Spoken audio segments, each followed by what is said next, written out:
Hello everyone, and welcome to the garage.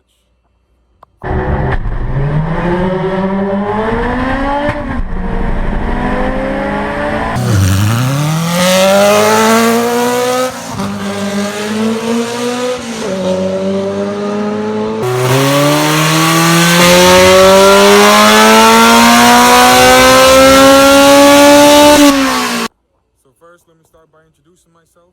My name's Kevin, one of 4 owners of this here shop. The other 2 are there, and 1 more should be coming. Hopefully, you guys get a chance to meet them. If not, throughout the channel, you guys will obviously meet everyone and all their cars and projects. But I figured I'd start a YouTube channel to bring you guys along for all the fun builds, races, rides, everything we do over here, all the stupid and fun shit. But yeah, I figured I'd start a channel. This is the introduction. I figured I'd just go through like a quick rundown of the vehicles that we have here, introduce myself, the other 2 owners, and possibly the 4th one. Show you guys all the cars we have here, possibly talk quickly over what the plans are with each of the cars, and then throughout the channel we'll have videos on each and individual car, the complete rundown on it, everything we've done, all the future plans. I'll take you guys along for everything we do to all the cars, so that way you guys stay up to date. So first we have my dad's 1986 FCRX7. It is just a shell. Well, it's just missing the motor. It has a tranny in there. But it's a really clean car. Belongs to my father, who's who's one of the owners of the shop. It's actually, oh, he just locked it. Dang it, Dad. But yeah, it's a pretty clean car. It's actually up in the air right now for a possible, see if you guys can see in there without the glare, up for a possible trade. This shell along with that shell, which we'll talk about in a second. But yeah, he might have a trade going up for that, so I don't know exactly how much you might see of those 2 cars before they leave, or if they don't go, you guys will obviously watch us work on them. But that's the first one. Moving on to my, I think it's a 92 Toyota MR2. Picked it up not too long ago. Motor's got a crack in it. The original, what is it, 5 SFE? Yeah, the original 5 SFE cracked the block, so I bought it cheap. I am going to K-swap it. This is going to be one of the, we'll go into a lot of in-depth detail with this car as we go ahead and work on it. I will take you guys along every step of making it K-swap. I know there's a lot of videos on YouTube of K-swapping an MR2, but they do miss out a lot of the details, which I'm going to take you guys for every single step, pulling the wiring harness from the front all the way out, sending it out to Hux himself so he could go ahead and do the wiring harness service, ordering the mounts from them, the adapters, running everything into the car, hooking up the turbo, fabricating the intercooler piping. But yeah, and it's obviously going to get painted, but it's pretty clean. Body's only got 112,000 miles on it. Can't complain. T-tops actually work and they don't leak. Mint. But yeah, that is my MR2. Moving along, well, actually that's a customer's car who we're just finishing up with it now. On to the RX-7, the other one. 2 of 3. This is my dad as well, like I said. This one was mine. We ended up doing a trade, so it is his now. It was 12A, which is a carbureted rotary motor. You guys, I might have some videos to throw up, or maybe one of my dad doing a nice little burnout in it. But there is a 13B fuel injected motor in here. necessities to be able to fit the 13B into the FB chassis. But that motor's actually got to come out soon, so you guys will have a video on that. But yeah, we'll see what else goes on with that if we decide to keep it. That's just my girl's daily. This was her daily at first, and then she got into an accident. I was starting to fix the car. It was leaking coolant, so I figured it was just like a radiator. I fixed everything up, went to start pouring coolant back into it, and the block was cracked. Right where the post mount hooks up to the block, completely broken off. I might actually have the piece still inside the shop. I can show you with the block itself. But yeah, this is either getting sold or scrapped. I'm not quite sure yet. Carbon hood, but it was an automatic, nothing special. But once that happened, that motor was sitting for a while, that car was sitting for a while, I ended up getting her a 2000 Eco sedan. Simple, clean, well, not clean, it's a little beat up. I got it for cheap, but I figured we could do all the body work ourselves, getting it from this to what you guys will see throughout the channel, because this I do have to work on quite often because it is my girl's only vehicle. So I got to make sure she is safe getting to work back and forth all set. But yeah, you guys will see all that body work and all that we'll do to this car. Previous owners tried to cover the holes that are in here for the old wing that they had. Horrible job. We'll show you guys how to properly do that. Look at this. Look at this. But yeah, moving along. This, and you guys will see in a second who Carver is. This is Carver's truck, along with the trailer. It's a miracle that it is separated right now, because he never separates it. It's his like tow business. But it's a nice truck, stick. He'll give you guys a rundown on it. Like I said, we'll go through all the vehicles more in depth, probably in the next few videos that I upload in the channel. I don't want to make this one too long, but basically give you guys a heads up of what's going to be coming in the channel, what to expect. Yeah, so that's his truck, along with his trailer, which we're fixing up right now. Something was wrong with the fender, so we're just going to weld the new fender back on. We took the fender off, and we're going to re-weld it on. But yeah, these are the two of the 4 owners. That is my father, Hector, and that is Carver himself. My dad will be the one to more or less explain his cars, what his goals might be with his cars. He also has another one back there, a few more at the house. Like I said, we'll go more into details with everything. Along with Carver, Carver has the EK hatch, he has the Del Sol, the truck and trailer, boosted Integra, an Odyssey, which you guys will see as well. He's got quite a few toys, and a Grom. Can't forget the Grom. He loves the Grom. But yeah, moving along, we have, it's just an EK. Oh, tripping over stuff. Just the EK coupe. I bought it because I was gonna K-swap it. If you guys don't know, I am K-Series fanatic. I will K-swap anything and everything I can get my hands on. But I was going to swap this one, and then I decided to focus on just the MR2 because I did have 9 cars at the time. I think I'm down to 5 or 6. We'll go over them. But yeah, I'm just trying to get rid of it. Once I can get that out, or maybe today, we'll get this one out and the MR2 in. But that you won't see much of because it'll be leaving soon. This is Carver's B-Series EK hatch. It went from a LS to a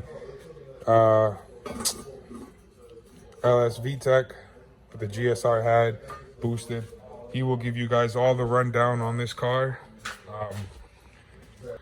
This is also Carver's. This is a 99 Suzuki Vitara. From the outside, looks 100% stock, plain Jane. You wouldn't expect this thing to be able to push over 50 miles an hour with the way it came out of the factory. But knowing my dad, what he likes to do, that is a 12A carbureted motor. Yes, it is a rotary motor. We might be taking this one out to replace it with a 13B fuel injected. But that'll be shown later on in the channel if we decide to actually swap that over. But that is going to be a great vehicle. Definitely sleeper. You wouldn't be able to tell that. The only way you'll be able to tell is rotaries when it's on, and you'll hear the difference in the motor. But moving on, this is my 88 RX-7. It was 100% stock. I got it from a lady. She bought it brand new from the factory. And when I got this from her, there was still plastic from the dealership underneath both seats. The interior is immaculate. The body is immaculate. I am debating on whether I want to boost it or not. So you guys will be, like I said, along for the process and all the decision making and everything that we do. Yeah, moving along, we have our PW80. We got to do the carb on this. Doesn't really run anymore, but that's a little fun thing to ride. Don't question it. Blame Kyle, who's the other owner, but this is the warmest part of the garage. He likes to keep his dirt bike nice and warm. It is if I'm not mistaken, a 2001. Yep, 2001 250R. This thing is amazing. He got this, he got this super cheap. Ended up rebuilding it twice, if I'm not mistaken, but it was well worth it because this bike is like nothing we've ever ridden. It's amazing.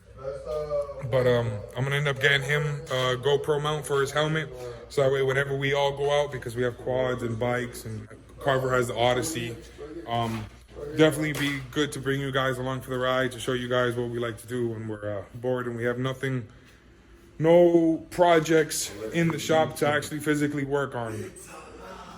But the only other car in here is my EG hatch, K-swapped.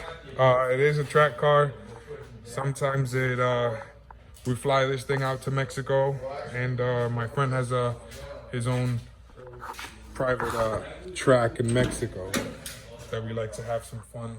Almost looks like the street, but it's not. It's not the street. But yeah, it's my baby. We'll go into a full in-depth detail. There will be one whole video going over every and anything that was done to this car, the whole process, everything that I did to it. But yeah, besides that, that's pretty much the shop. I will keep you guys posted. Like I said, I am going to be making the videos on every car we have, everything we do to it, pretty much anything we do, anything and everything. You guys will be along for the journey. But yeah, like I said, we're gonna go ahead and fix this up. We'll go ahead and get this welded onto where it needs to be. I already grinded 1, 2, 3, 4, 5 spots, and where else? Here as well, 1, 2, 3, 4 spots, so that we can actually weld it in, have a solid connection to properly have the bead seat nice. We actually clean this up as well, because this goes on to the trailer right here. I ended up grinding that, so there is a slight little bit of a gap. It's the proper way to actually to weld. You want to give yourself a little bit of space to fill in, so that way the bead sits nice and solid. But Carver just picked up this MiG 140 inverted power source welder from Harbor Freight. Got some argon for it, and we're just trying to get it situated and get it going so we can start welding. After about, I'd say about 20 minutes of tinkering with this thing that we couldn't get the line to feed out the end, realized that the line was jammed inside and it was not gonna go through.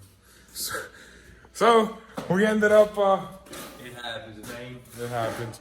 We ended up just cutting it, pulling it back through, feeding it again nice and easy. Now, what do you know? Feeds do best. Yeah, it does. Nice and smooth, ain't quick.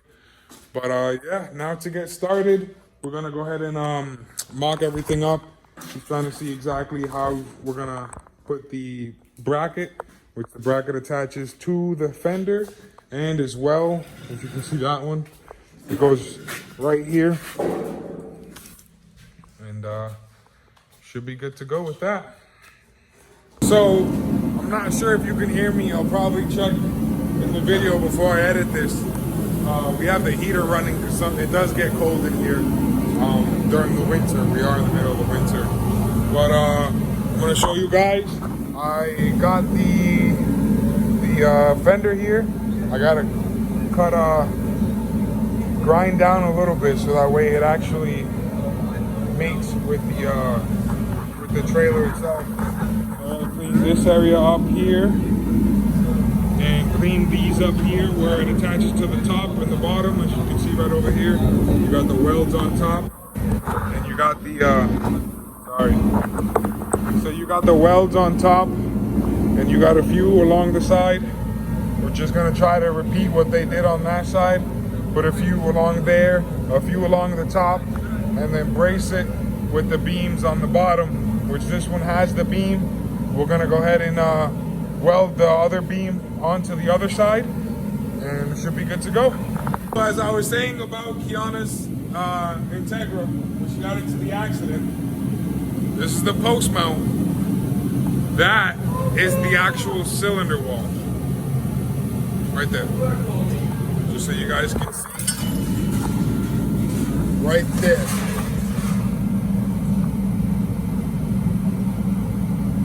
There's a little bit missing there, but besides that, it's fucking mint. And on top of that, I did say the fourth owner of the shop would be here. He actually did show up. This is Kyle. Say hi, Kyle. What's up? He is the one that owns the 250R that's in the bathroom, nice and warm. He actually just brought another project for the shop, a big bike.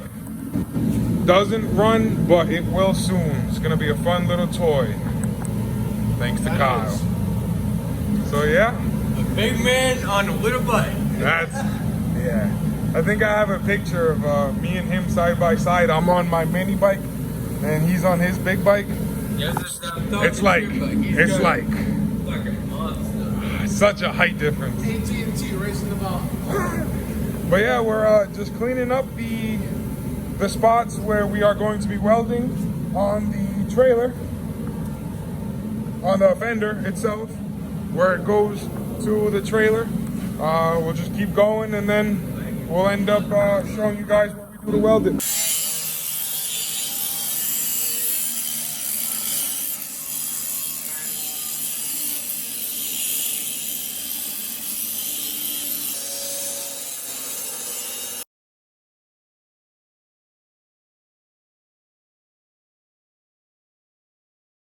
Alrighty, so we are adjusting the welder now. So go ahead and give it its first welds ever. And see how it does.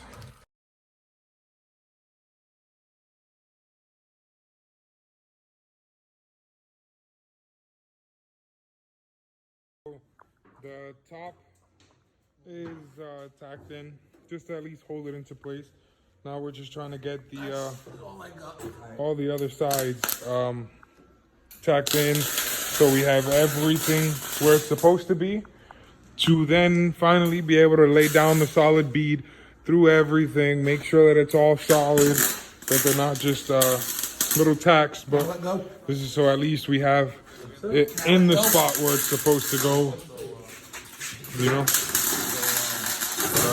almost there, slowly but surely.